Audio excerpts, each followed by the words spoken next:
I never believed in Sasquatch, not in the way a person believes in gravity or taxes or the inevitable disappointment of a Monday morning. For me, Sasquatch belonged to the same category as UFOs and the Loch Ness Monster. A fascinating piece of folklore, a fun what-if to entertain on a slow night, but ultimately a product of misidentification, wishful thinking, and campfire stories. That all changed on a late May morning at Blackwater Creek, when I watched two of them wade into the water directly in front of me. What happened over the next few hours didn't just prove their existence to me, it completely dismantled and rebuilt my understanding of intelligence, culture, and my own place in the natural world. Let me explain from the very beginning, because the context of my life at that moment is crucial to understanding the impact of the encounter. It was one of those flawless spring mornings when the world feels newly made. A delicate ethereal fog still clung to the surface of the water, and the surrounding forest was just beginning its daily symphony of birdsong. I had been anticipating this solitary fishing expedition for several weeks, ever since a colleague, sensing my fraying nerves, had told me about this isolated spot some 60 miles west of the city. "The salmon are so thick up there," she'd said, "you could practically scoop them out with your bare hands." Her words were an exaggeration, of course, but the promise they held was exactly what I needed. The spring had been brutal. I was navigating the tail end of a contentious divorce that had left me feeling hollowed out and emotionally raw. Simultaneously, I was transitioning into a new, more demanding role at work, a promotion that should have felt like a victory, but instead felt like another crushing weight. I was desperate for solitude, for a silence that wasn't filled with unspoken accusations or the pinging of urgent emails. I needed a peace so profound it could drown out the noise in my own head. The drive itself was a gradual descent from civilization into wilderness. It consumed nearly 3 hours on roads that progressively deteriorated, devolving from smooth asphalt to cracked pavement, then to washboard gravel, and finally, for the last 8 miles, to little more than twin ruts carved through a dense, primeval-feeling woodland. My sedan, utterly unsuited for such terrain, bounced and scraped over exposed roots and jagged rocks. With each jarring impact, I questioned the wisdom of this journey, picturing the repair bills piling up. But when I finally emerged from the suffocating canopy of trees and saw Blackwater Creek stretching before me, my doubts evaporated. It was breathtaking. The creek was broad and relatively shallow, its pristine water flowing with a gentle murmur over a bed of polished, multicolored stones. I understood immediately that every rattling mile had been a worthy price of admission. I parked in a small, sun-dappled clearing and began to assemble my gear. There was the fly fishing rod my grandmother had given me shortly before she passed away. Its familiar weight in my hand, a comforting connection to a simpler time. There was the tackle box, a chaotic jumble of hand-tied flies and gleaming lures. I had a thermos of strong, hot tea and a couple of homemade sandwiches I'd prepared the night before in a rare moment of forward thinking. Most importantly, I deliberately left my phone in the car's glove compartment. There was no cellular service in this remote sanctuary anyway, and that profound isolation was a core part of the attraction. No text messages from my soon-to-be ex-husband, no work emails demanding immediate attention, no endless scroll of social media notifications. Just me, the fish, and the soothing, rhythmic sound of running water. I found my spot on the east bank of the creek, a comfortable, sun-warmed boulder that seemed custom-made for sitting. I cast my line into the current, the motion fluid and practiced, a muscle memory that quieted my mind. The water was perhaps 4 feet deep in most places, maybe 5 in the deepest pools. The clarity was astonishing. I could see to the bottom, watching the dark shapes of salmon darting between submerged rocks and the skeletal remains of fallen branches. It was a kind of tranquility I had nearly forgotten was possible in the clamor of modern life. For the first 90 minutes, everything was absolutely perfect.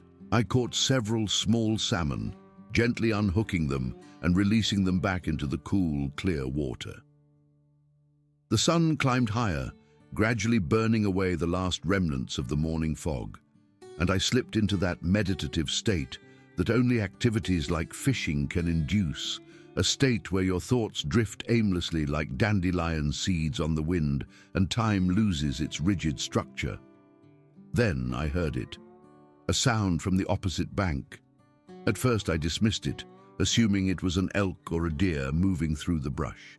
The sound was a heavy rustling in the dense undergrowth, approximately 70 yards upstream from my position, but it was too substantial, too purposeful. Whatever was moving through that vegetation was enormous, genuinely massive. The sound wasn't the skittish crashing of a startled animal. It had a deliberate rhythmic weight to it. I carefully set down my grandmother's fishing rod and simply watched, my heart beginning to pick up its pace, thudding against my ribs like a trapped bird. Could be a grizzly bear, I thought. Brown bears were reasonably common in these mountains, and the thought sent a jolt of adrenaline through me, but something about the way the branches swayed, the sheer height of the disturbance, it just didn't seem like bear behavior. Then the dense green curtain of bushes parted, and a Sasquatch stepped out onto the far bank. I am not being dramatic or exaggerating for effect when I say this creature stood at least 9 feet tall. It was covered entirely in deep dark brown fur, thick and somewhat matted in appearance, like the coat of an animal that lived its entire life exposed to the elements. Its arms were incredibly long, extending down almost to its knees, and they were roped with a powerful musculature that spoke of immense physical strength. Its face, however, was the most shocking part. It was surprisingly flat, more hominid than ape, but definitively not human. And the eyes, even from 70 yards away, I could see its eyes. They weren't the flat, unreadable eyes of an animal. They radiated a profound intelligence and a calm, steady awareness. I froze completely, every muscle in my body locked up. My brain was screaming at me, a frantic internal monologue insisting that this was impossible, that Sasquatch wasn't real, that I must be experiencing some kind of stress-induced hallucination. But there it stood, as solid and real as the boulder beneath me, its breath misting slightly in the cool morning air. The Sasquatch remained there for a long moment, its massive head turning slowly as it surveyed the creek up and down its length. Then, a second Sasquatch emerged from the undergrowth behind the first. This one was slightly smaller, perhaps 8 feet tall, with lighter-colored fur, almost auburn where the morning sunlight struck it. The two of them stood side by side on the bank, and I realized with a strange intuitive certainty that they were a pair, a couple. My mind was a chaotic storm of conflicting impulses. One part, the primal self-preservation part, desperately wanted to flee, to scramble back to my car, slam the door and drive away as fast as my battered sedan could manage. But another part of me, the deeply curious part that had always been my defining trait, was utterly captivated. I wanted to remain, to observe, to understand what I was seeing. I had consumed the stories my entire life, seen the grainy Patterson-Gimlin film, watched the speculative documentaries on late-night television. But seeing these creatures in the flesh, solid and tangible and breathing the same air I was an experience so fundamentally different from any second-hand account that it defied comparison. I stayed frozen in my position on the boulder, my breathing shallow and silent, and watched as the first, larger Sasquatch took a deliberate step forward into the water. It moved with a surprising grace, carefully placing each massive flat foot on the rocky creek bottom. The second one followed, and together they began wading into the center of the creek. At first, I couldn't comprehend what they were doing. They moved slowly through the shallow water, their heads bent, staring down intently at the surface. Then, with a sudden explosive movement, the larger Sasquatch plunged both hands into the water and emerged holding a large wriggling salmon. The creature held the fish up for a moment, examining it with what looked like appraisal, then handed it to the smaller Sasquatch, who accepted it and carried it to the bank. They were fishing with their bare hands.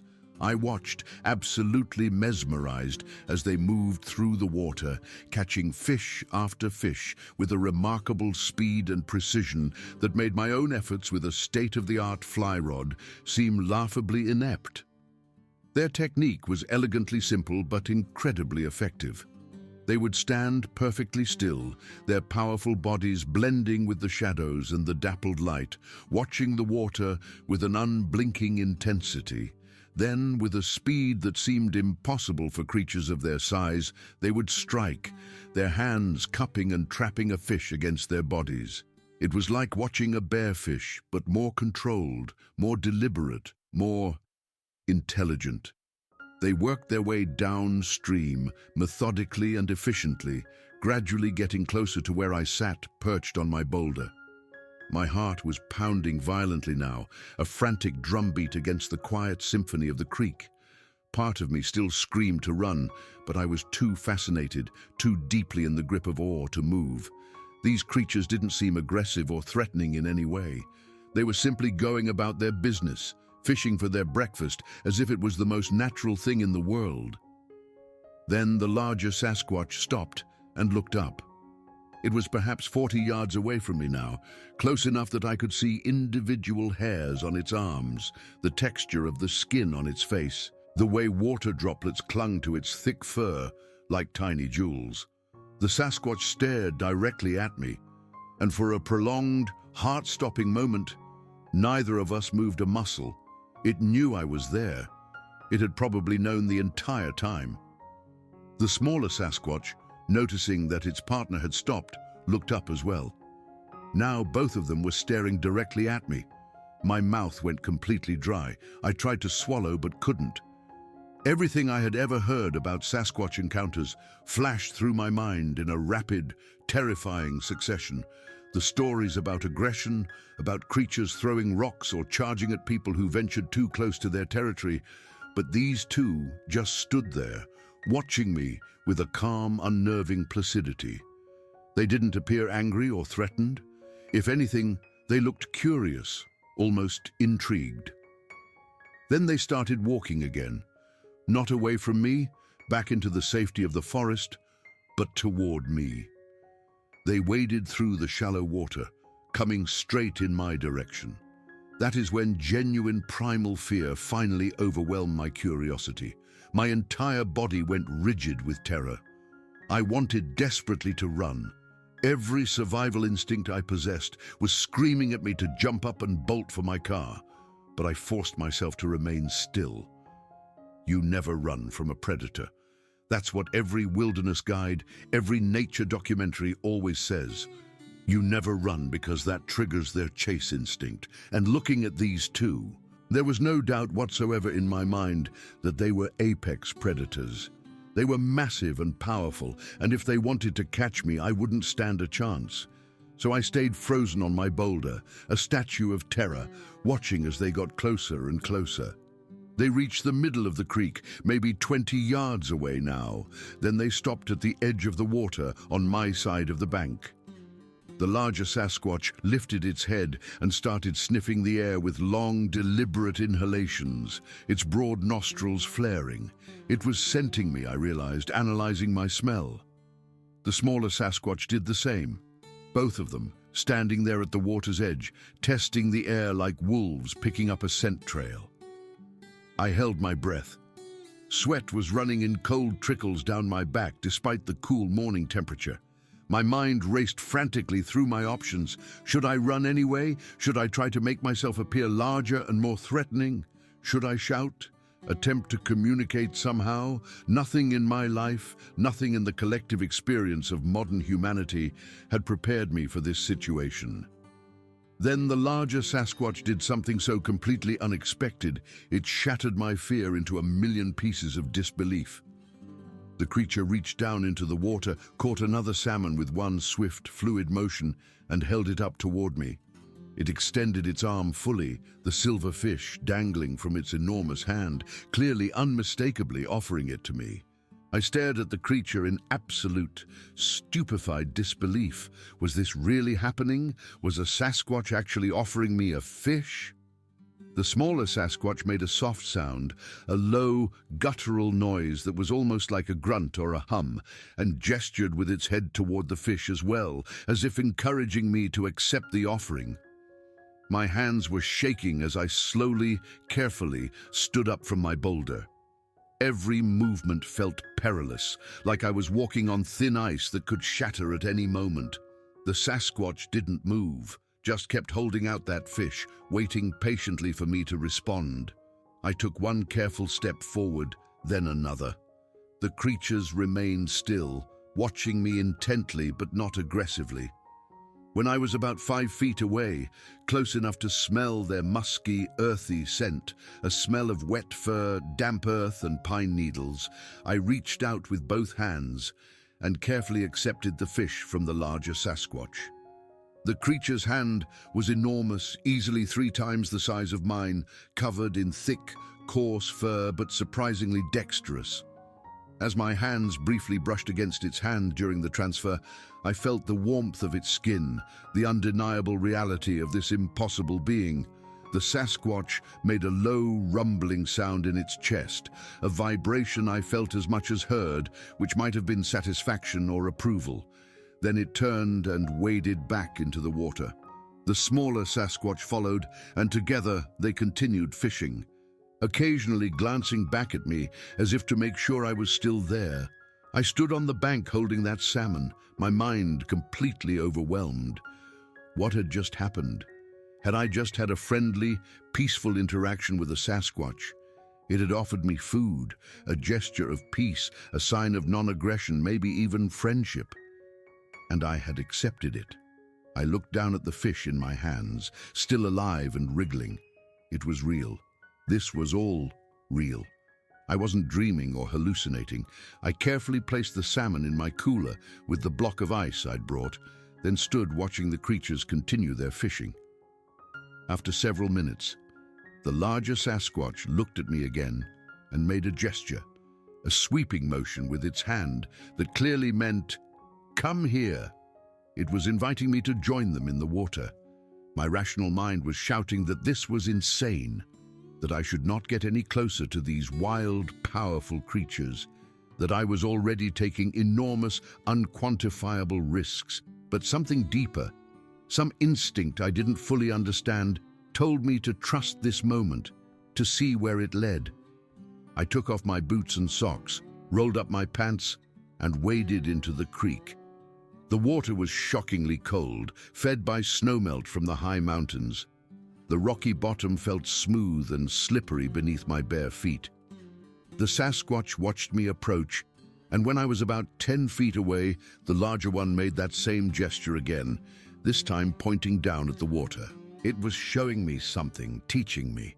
I watched carefully as the creature demonstrated its technique again, but this time with the slow, deliberate motions of an instructor.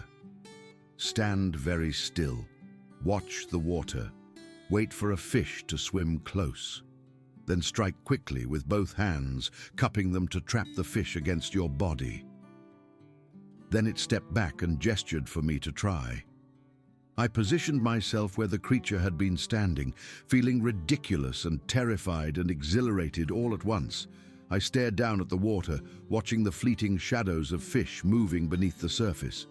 My hands hovered just above the water, waiting. A salmon swam close and I struck, plunging my hands down quickly. I missed completely. The fish darted away in a flash of silver, and I almost lost my balance on the slippery rocks. The smaller Sasquatch made a sound that I swear was laughter, a huffing, wheezing noise that was unmistakably amused. Even the larger Sasquatch seemed to be making a similar, low, rumbling sound. They were laughing at my clumsy attempt, but not in a mean-spirited way. It felt affectionate, like the way you might laugh at a child learning to walk. I tried again, and again, and again. Each time I missed, the fish darting away faster than my human hands could move. My frustration began to build. My fingers were growing numb from the cold water, my back was beginning to ache from bending over, and a wave of self-doubt was creeping in. Maybe I simply wasn't capable of this. Maybe it required reflexes or sensory abilities that humans just didn't possess. But they seemed to sense my discouragement. The larger Sasquatch moved closer, so close that I could see the intricate details of its face, the deep lines around its eyes that suggested age and experience, the surprisingly expressive mouth, the profound intelligence radiating from those dark, ancient eyes. It placed one enormous hand gently on my shoulder.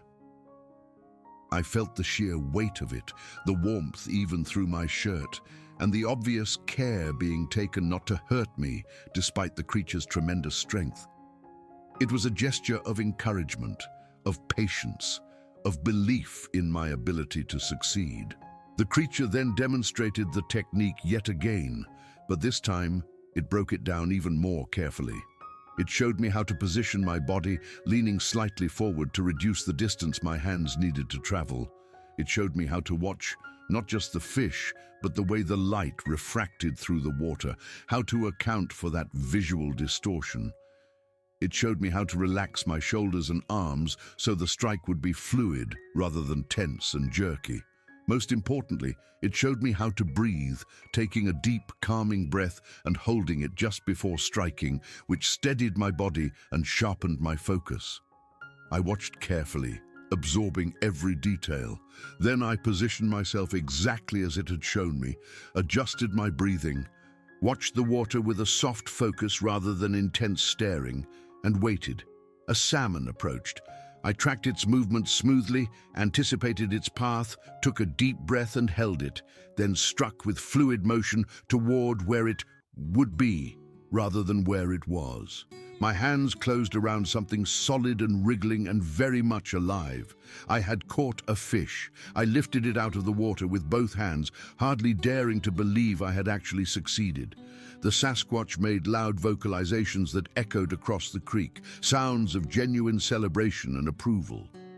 The smaller one actually clapped its enormous hands together several times, creating sounds like thunderclaps that startled birds from nearby trees. They were celebrating my success as if it were their own, genuinely happy that I had learned their technique.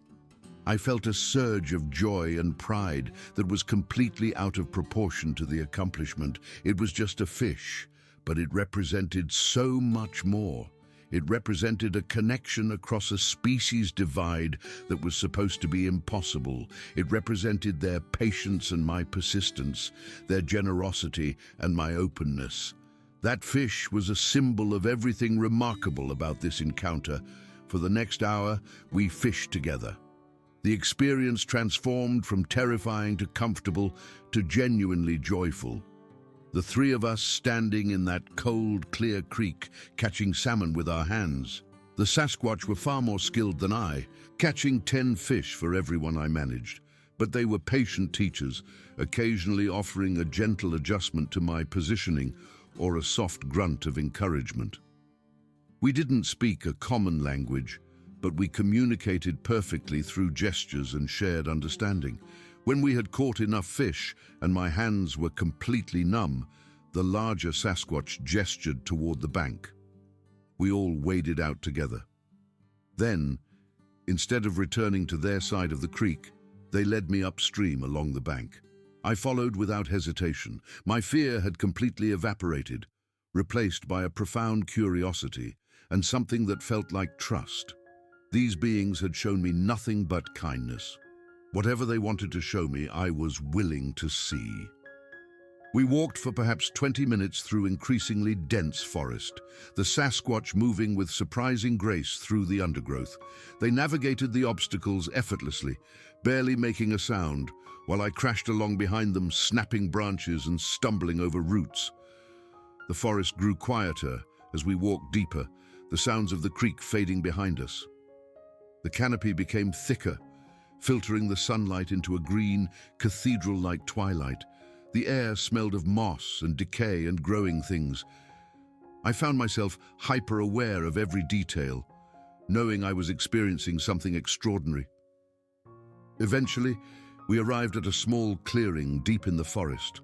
What I saw there made me stop in my tracks, my breath catching in my throat. The clearing was filled with structures, dozens of them, made from bent and woven trees. Young saplings had been carefully shaped as they grew, guided into perfect arches and spirals that defied natural growth patterns. Branches from different trees had been woven together overhead, creating intricate lattices. Larger branches were arranged on the ground in patterns that looked almost like a form of writing. Stones were stacked in careful cairns of varying heights. It was like stumbling into some kind of outdoor art installation or a sacred site, but I knew with absolute certainty that these were created by the Sasquatch. This was not random behavior. This was intelligent design, creativity, artistry, cultural expression. The Sasquatch were builders, creators, artists.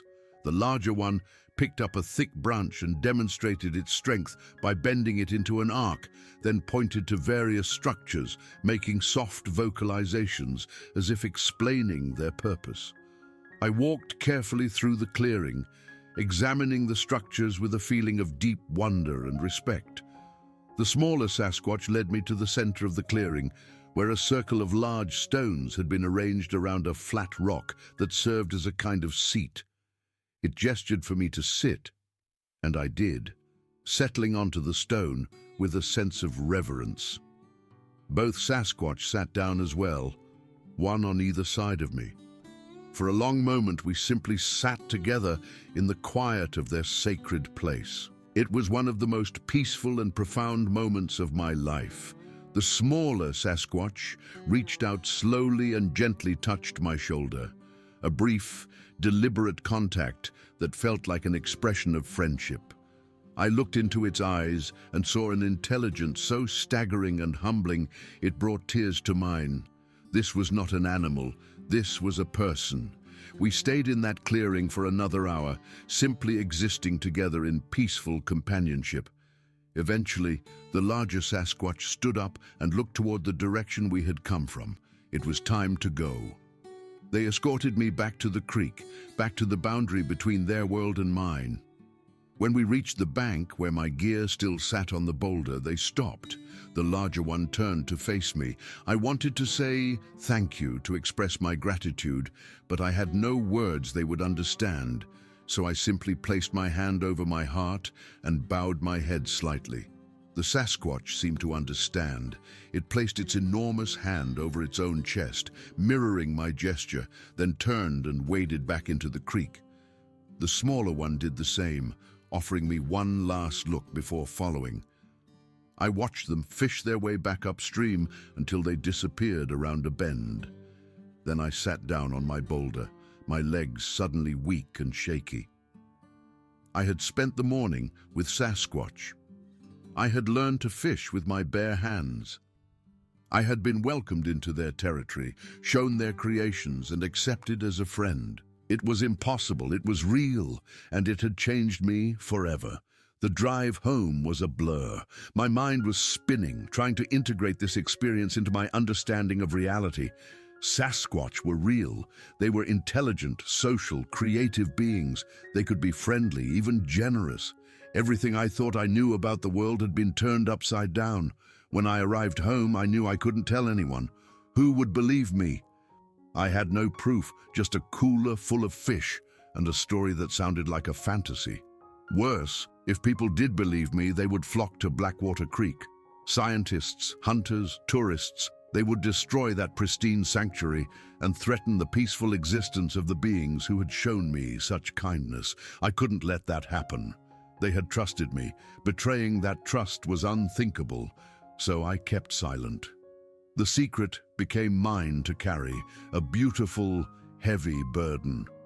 In the weeks and months that followed, the memory of that day became my anchor. When the divorce proceedings became ugly, when work felt overwhelming, when loneliness threatened to swallow me, I would close my eyes and remember standing in that cold water beside creatures that weren't supposed to exist.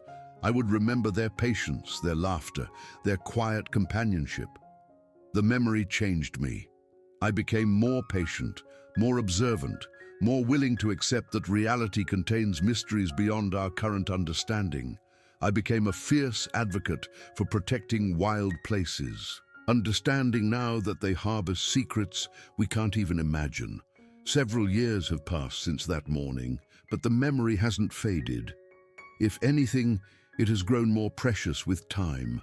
I realize now that those hours were a turning point, a before and after moment that divided my life into two distinct chapters. Before, I was someone who believed the world was mostly known and explained.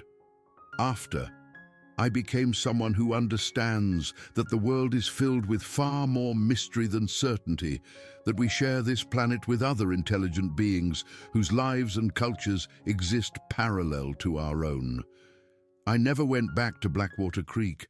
Part of me longs to, but I know that morning was a gift, a perfect singular experience. To try and replicate it would be greedy and would diminish its magic. Instead, I honor it by living differently. I carry that day with me always, a secret treasure that no one can take away, a memory that will remain vivid and precious until I draw my last breath. I have the salmon I caught, cooked and eaten long ago, but I kept a single scale from that first fish, the one the larger Sasquatch gave me. It's pressed between the pages of a book, a small, shimmering reminder that what happened was real. It's proof enough for me. The world doesn't need my proof. The world needs more mystery, more wonder, more wild places where impossible things can still happen. And somewhere, deep in those mountains, I know two remarkable beings are living their lives. And I truly hope they remember me too.